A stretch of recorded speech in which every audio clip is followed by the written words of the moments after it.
और इस बीच भोपाल से अहम खबर, जहां बाल आयोग की टीम पहुंची भोपाल। मदरसों में जांच के लिए टीम पहुंची है। मदरसों पर एमपी में सड़क से लेकर सदन तक सियासत छिड़ी है। विधायक अभिलाष पांडे लाए हैं आज शासकीय संकल्प। 8वीं के बाद मदरसे के बच्चे पढ़ें ओपन स्कूल से।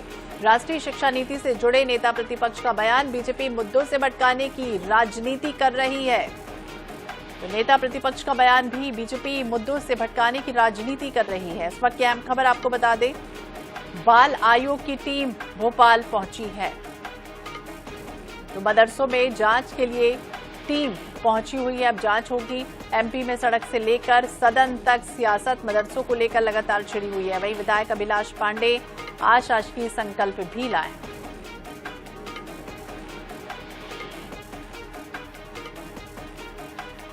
और भोपाल ब्यूरो चीफ अनुराग मालवीय हमारे साथ ज्यादा जानकारी के लिए जुड़ गए। अनुराग, क्या कुछ जानकारी? इस तरह से विधानसभा भी एक तरह चल रहा है और दूसरी तरफ मदरसों में जांच के लिए क्या कुछ मामला? बिल्कुल, देखिए, सड़क से लेकर संसद तक के जो है, सदन तक के जो है, अगर हम देखें मध्य प्रदेश में इस समय मदरसों पे सियासत गरमाई हुई है। ये 5 नंबर स्टॉप पर माचना कॉलोनी स्थित मदरसा है सिद्दीकिया रियाजुल उलूम।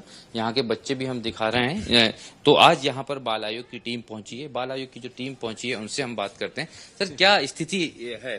क्या जाँच करने आप आए थे? किन चीजों की? एक्चुअल में शासकीय अवकाश रविवार है और शुक्रवार को मदरसों में छुट्टी मना रहे हैं। जी।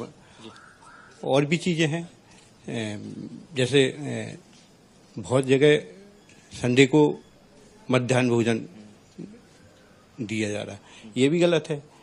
सरकार के जो नियम हैं उन नियमों को पालन मदरसा नहीं कर रहे हैं और हम चाहते हैं कि मदरसा सरकार के नियमों के तहत चलें। सरकार को हम इस संबंध में लिखेंगे कि आपके नियमों का पालन मदरसा नहीं कर रहे हैं और उनको पालन कराया जाए। शिक्षा की क्या स्थिति है एजुकेशन को लेकर बच्चे? अब वो यहाँ तो कुछ नहीं मिला, मगर मदरसों में कुछ हिंदू बच्चे भी मिले हैं कई जगह, और हिंदू बच्चे नहीं मिलना चाहिए क्योंकि वहाँ धर्म की पढ़ाई होती है। शुरुआत में कुरान की आयतें पढ़ाई जाती हैं, उसके बाद में बाकी सिलेबस पढ़ाया जाता है। तो ये हमारे साथ में जो रामदेव सिंह जी हैं, बाल आयोग के सदस्य, लेकिन हम इसमें मदरसे बोर्ड का पक्ष भी जरूर जानने की कोशिश करेंगे।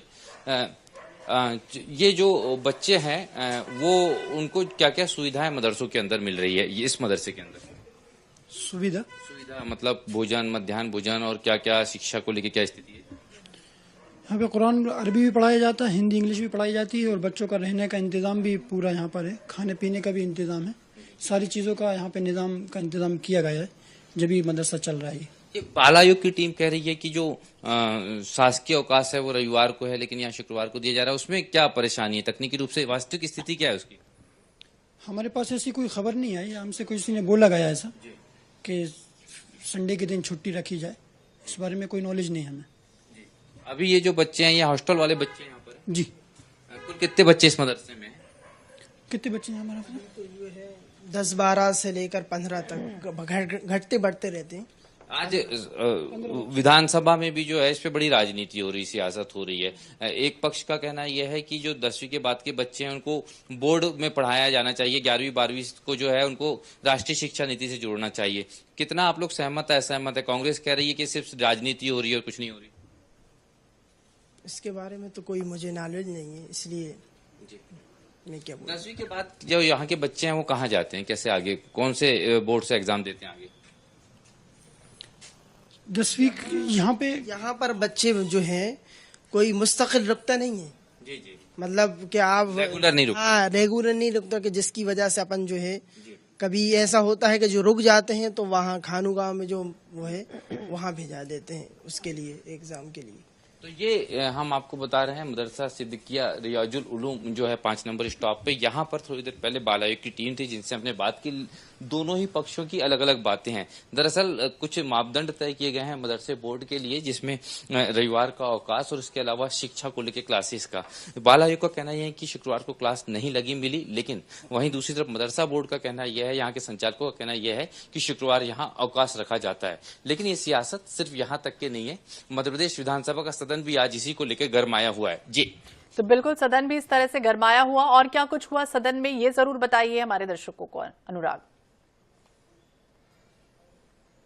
देखिए, बिल्कुल आज मध्य प्रदेश में भारतीय जनता पार्टी के विधायक हैं अभिलाष पांडे, उन्होंने एक अशासकीय संकल्प लाया है। उस संकल्प के अंतर्गत उन्होंने ये कहा है कि जो मदरसे में बच्चे पढ़ते हैं उनकी मॉनिटरिंग के साथ साथ उनको 8वीं के बाद में राष्ट्रीय शिक्षा नीति से जुड़ा जाना चाहिए, और इन बच्चों के लिए आवश्यक ये किया जाए मदरसा बोर्डों को निर्देश देके कि वो राष्ट्रीय शिक्षा नीति के अंतर्गत प्रवेश लें और ओपन स्कूल से एग्जाम दे, इसको कंपलसरी किया जाना चाहिए। हालांकि इसके बाद में इसी मामले पे नेता प्रतिपक्ष उमंग सिंगार का बयान आया। उन्होंने कहा कहीं ना कहीं मुद्दे से भटकाने की राजनीति हो रही है। भारतीय जनता पार्टी को विषयों पे बात करना चाहिए, जनता के विषयों से जुड़े हुए मुद्दों पर बात करना चाहिए, लेकिन इस तरह के विषय लाके कहीं ना कहीं सदन का ध्यान भटकाने की कोशिश है। तो इस तरह हम देखें सदन से लेकर सड़क तक के सियासत और कार्यवाहियां नजर आ रही हैं। जी, तो बिल्कुल बाल आयोग की टीम पहुंची अनुराग, लेकिन ये जरूर समझना चाहेंगे कि आखिरकार ध्यान भटकाने की कोशिश कौन कर रहा है, क्या कुछ चल रहा है, क्या मामला इतना बड़ा है जिस वजह से पूरी तरह से इसे संज्ञान लेना चाहिए।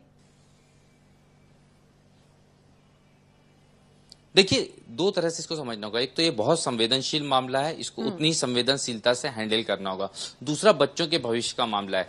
हमारे साथ में जो बाल आयोग के सदस्य थे उनका कहना है कि यहाँ पर एक तो जो पढ़ाई होती है वो मजहब की पढ़ाई होती है, रूटीन स्टडी नहीं होती, लेकिन बच्चों को रूटीन स्टडी से जोड़ना है, वो अपनी जगह बिल्कुल सही है।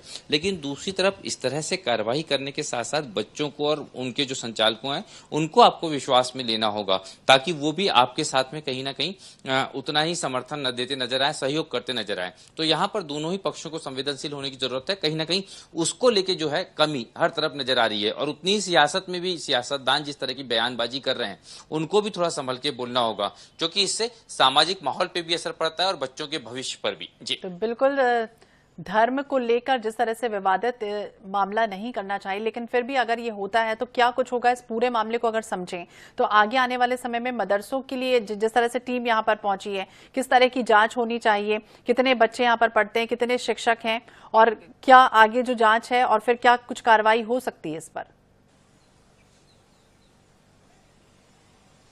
बिल्कुल, देखिए 12 से 13 जो हैं बच्चे यहाँ पर अभी मौजूद हैं, लगभग 18 से 20 बच्चे यहाँ पढ़ते हैं।